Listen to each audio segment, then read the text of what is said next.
It's ancient wisdom. It's the stuff that has been hidden for a long, long time.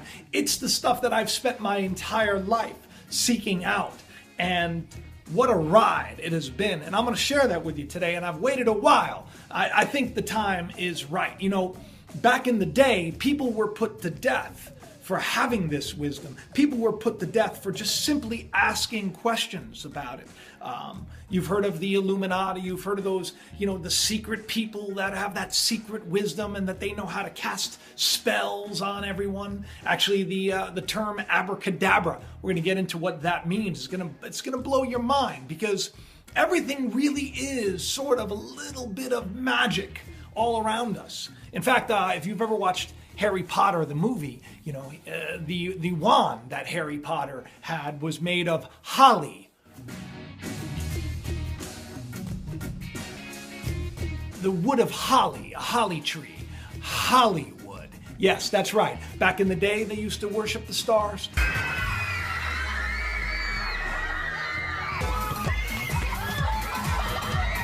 Today is no different. The wool has been pulled over our eyes, and we've been existing like miserable, pathetic, sad lumps.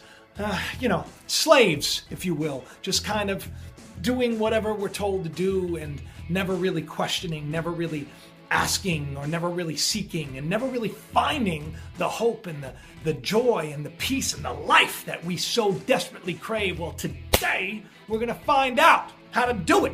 It's not that hard. And believe it or not, this power is in each and every one of you. It's the keys of the kingdom that Jesus talked about. It's the way, it's the path that all of you have probably heard about in a roundabout way, but never knew that that power lie within each and every one of you. You know, the Gnostics were put to death many, many years ago for teaching this wisdom, and things were hidden up, and all of this ancient wisdom was destroyed until it was recently discovered. We're going to get into that today. So yes, today it's about the life that you haven't lived. It's about the life that we are about to learn how to enter into. And I got to tell you, those waters, they are sweet. The water is warm. Dive in.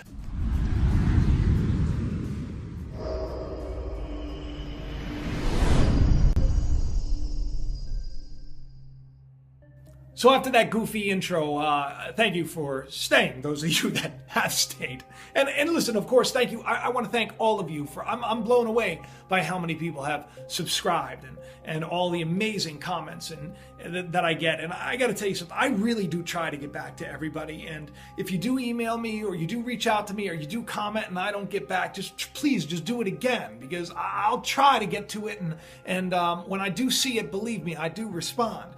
I wanted to talk about the power that's in us all, this hidden power that, you know, those in the know, the Illuminati and all those guys, you know, this is the power that they're exercising, that they've kept hidden from us, you know. And you know, from birth we've been brainwashed and conditioned to not understand the incredible potential that lies within each and every one of us.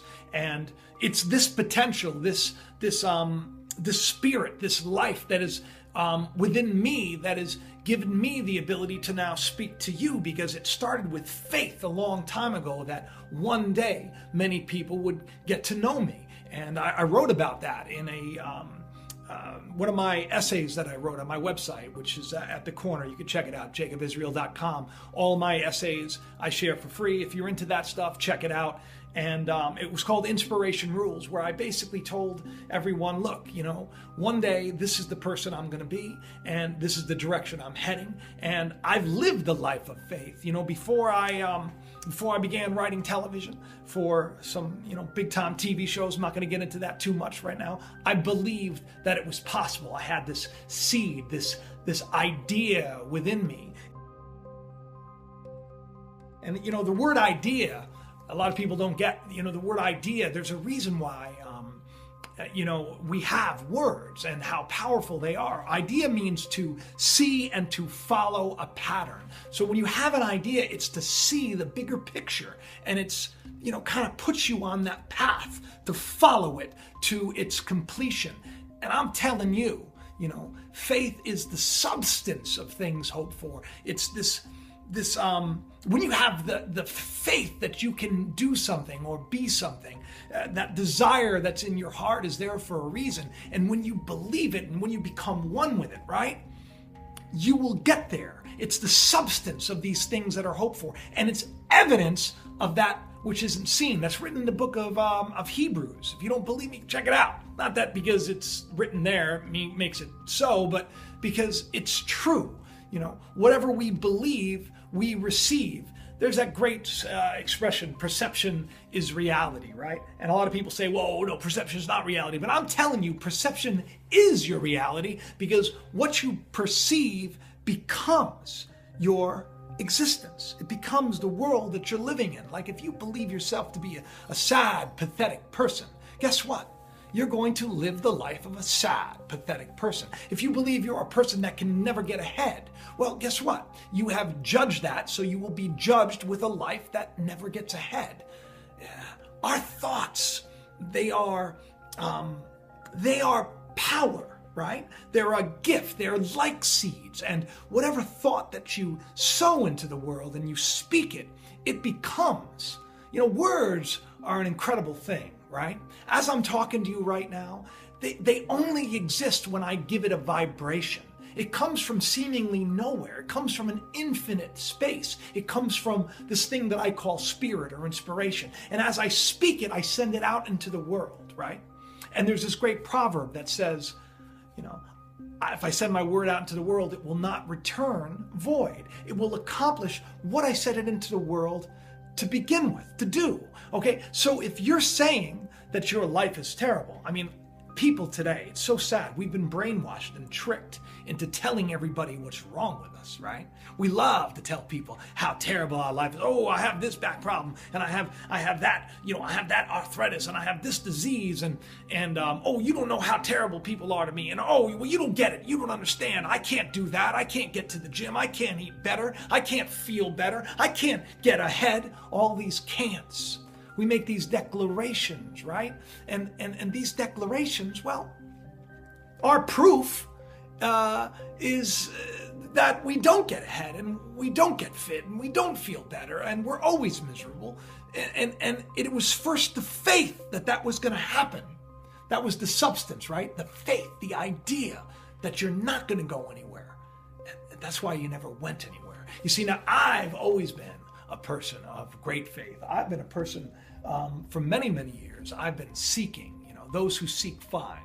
You're not going to ever find something if you don't start looking. And that's the problem today. The problem today is that everybody just kind of goes about their life and they don't say, hey, is there more? And I'm not talking about religion.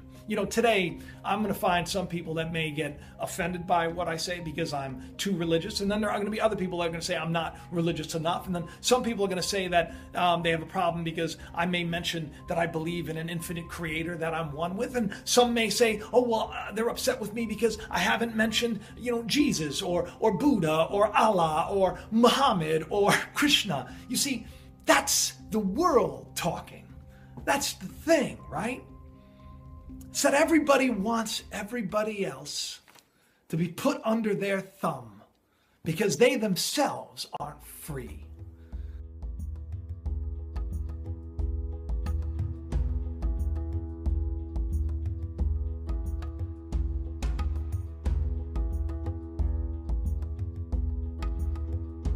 It's time that we become free, and today's show is about that. The term abracadabra. You hear magicians saying abracadabra a lot. Well, you know what it actually comes from? It comes from an Aramaic phrase, which means I create as I speak. How cool is that? The words that we speak literally begin to create our reality. It's kind of like going out into the garden, right? And if you're planting a cucumber seed, do you expect to get a tomato? No, you expect to get a cucumber, right?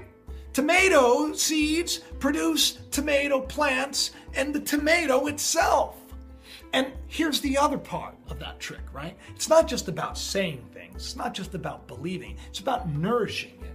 Now, when you're planting a garden, if you're not taking care of that seed, if you're not nourishing it, you're not pulling every weed that gets in the way, well, it's not going to grow up to be a very vibrant plant now, is it?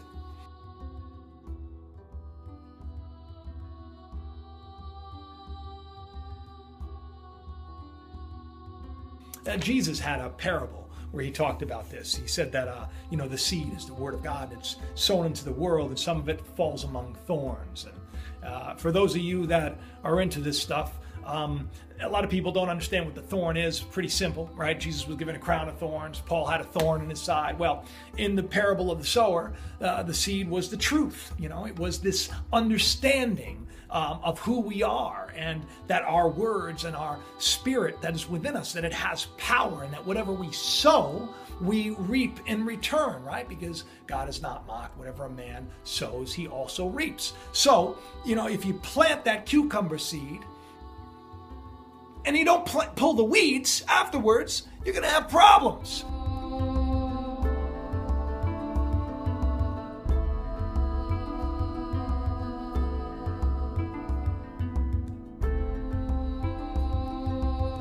So he said that the seed, when it's planted, the thorns, they grow up and they strangle it. So the seed is, when it's planted in this earth, when it's planted in every single one of you, when you hear what I'm saying today, and you take it within you, within some of you, it's good earth, right? Within some of you, you're going to take this, you're going to say, you know what? I'm going to take this and I'm going to run with it. Because if Jacob's saying that I'm more than I know, and Jacob's saying that the power is within me, well then I'm going to try and find that out for myself. I'm going to put that to the test. I'm going to start changing the way I think. I'm going to start changing the way I speak. I'm going to start living my life the way I want it to be lived.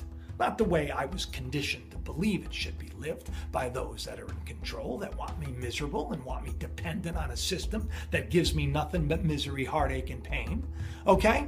So when he sowed that seed, when Jesus sowed that seed, and it was in that earth, right? Some of it fell among thorns. And then the disciples were like, well, what are the thorns, Jesus? What are the thorns, man? And Jesus like, it's the cares of the world.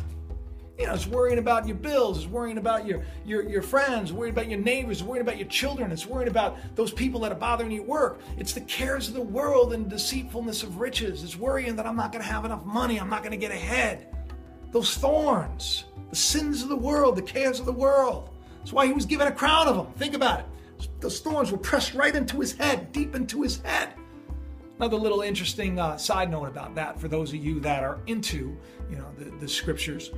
And once again, if you're not, listen, I'm not saying that you're going anywhere. I'm giving you this wisdom. It's free.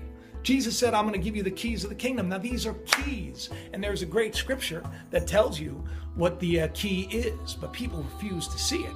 The key of the kingdom is whatever is loosed in heaven is loosed in the earth. Whatever is bound in heaven is bound in the earth.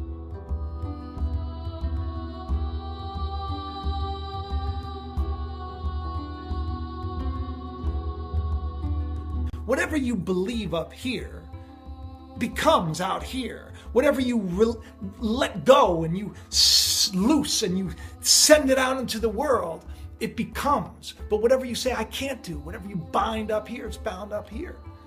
There is a lot more to all of us people, right? There is a lot more. So these thorns, these cares of the world, these, that we're all ruled by, that Paul had one in his side, right?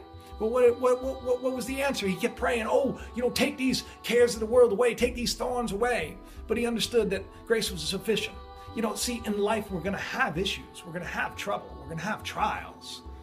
That's part of it because we're in this world. But we have to learn that we're not of this world.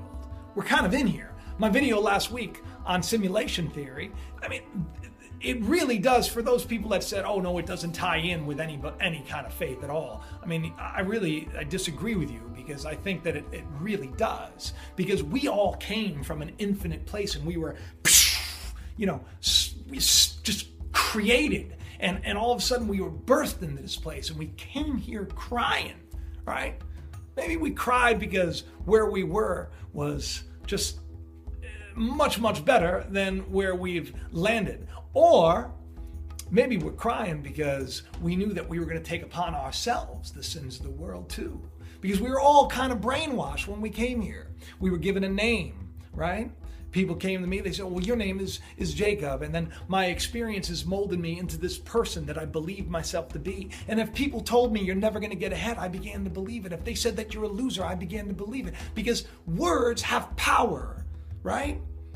And we're brainwashed by these words on a regular basis. That TV that we watch, that, the phones that we watch and the tablets that we watch. We're constantly bombarded by words, word magic, people.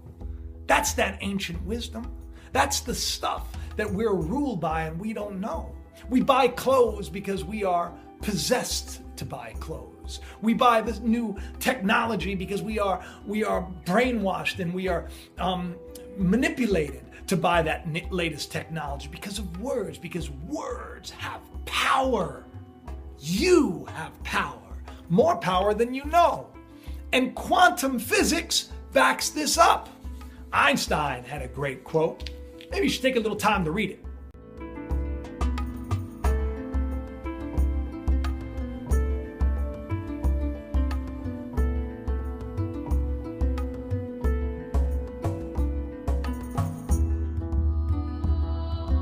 In the book of Proverbs, there is a great passage where there is no vision, my people perish, but he that keeps the law is happy.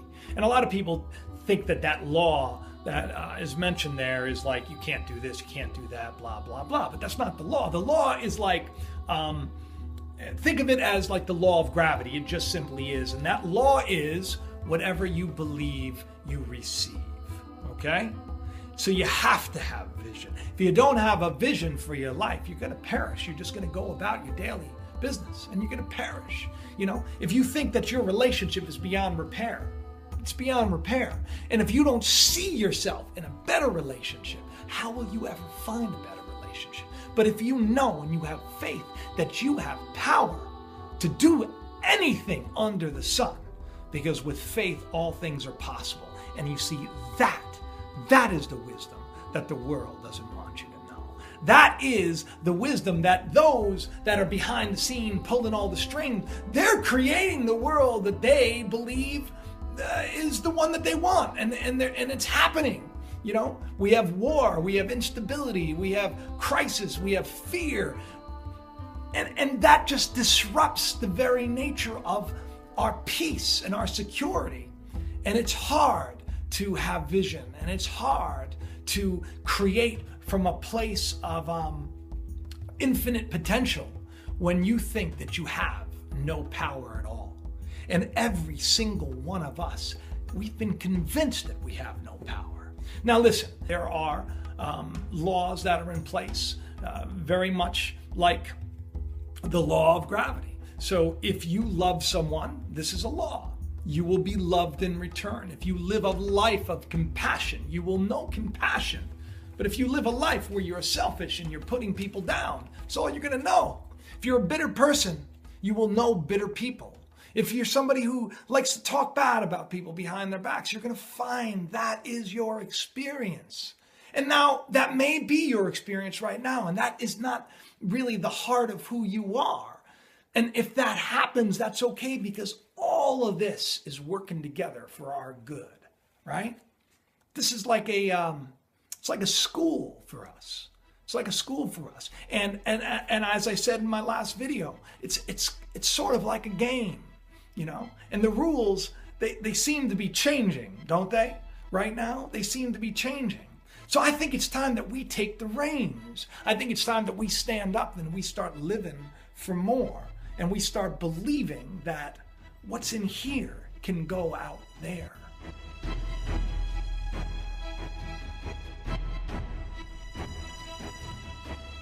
There's this great experiment. It's called the double slit experiment.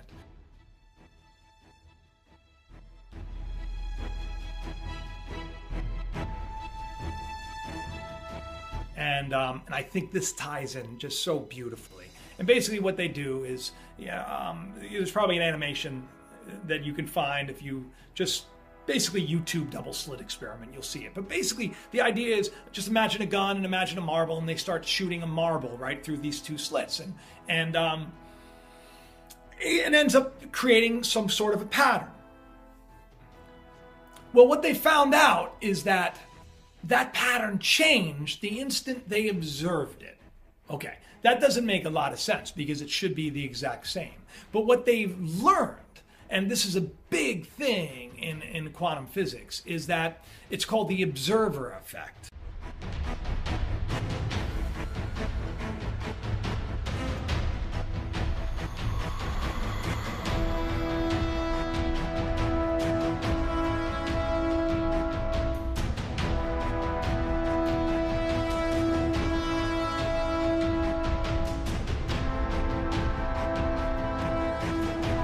Is that just by simply observing something, right?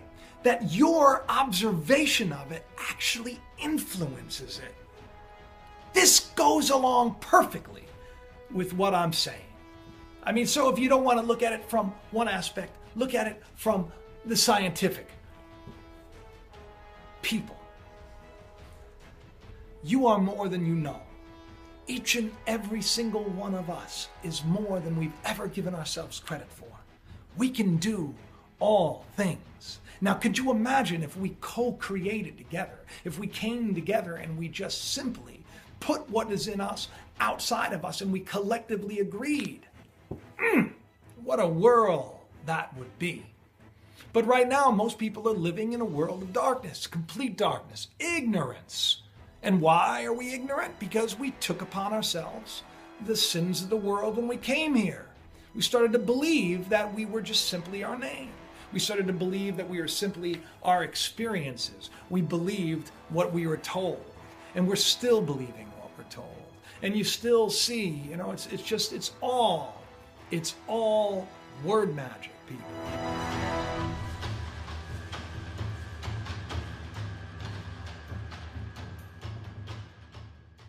The world is going to try to tell you that you're nothing, that your life is meaningless, and that you have no reason to have hope. The world is going to do all it can to try to keep you smack dab in your place, blind and shackles, right?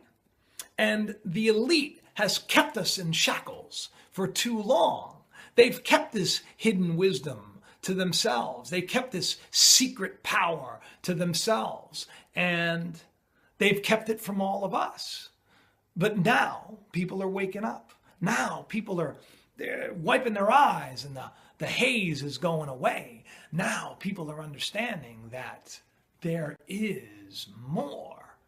It's time to wake up.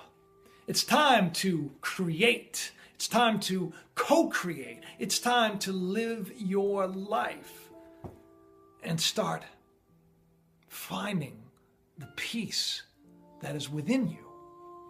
Stop making excuses as to why you can't.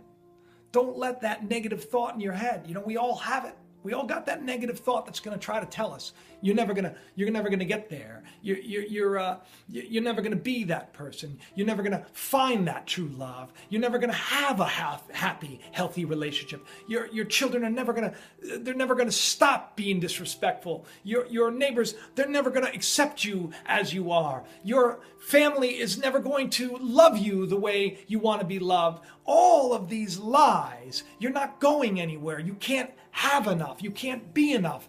All of them are lies, and the lie kills. Now check this out, right? Because this is a cool little tie-in. Jesus said, I am the way, the truth, and the life, right?